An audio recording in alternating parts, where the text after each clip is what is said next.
ভাবুন তো, 40 কিলোমিটার জুড়ে সাজানো হাজার হাজার মন খাবার এক লোকমায় খেয়ে ফেললো একটি মাছ।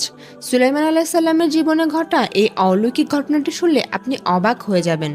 হজরত সুলাইমান আলাইসাল্লামের মনে একবার শখ হলো, তিনি আল্লাহর সৃষ্টির সব প্রাণীকে একবেলা দাওয়াত খাওয়াবেন।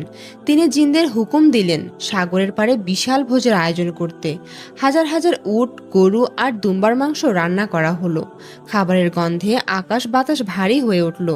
খাবার দেওয়া শুরু হবে ঠিক তখনই সাগর থেকে বিশাল এক মাছ উঠে এসে বলল, হে নবী, আমি খুব ক্ষুধার্ত, আগে আমাকে খাবার দিন।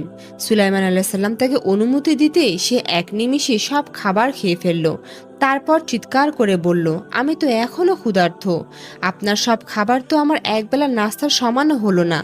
মাছটি আরও বলল, আল্লাহ আমাকে প্রতিদিন এর চেয়ে 3 গুণ বেশি খাবার দেন। এই কথা শুনে সুলাইমান আলাইহিস সালাম সিজদায় লুটিয়ে পড়লেন।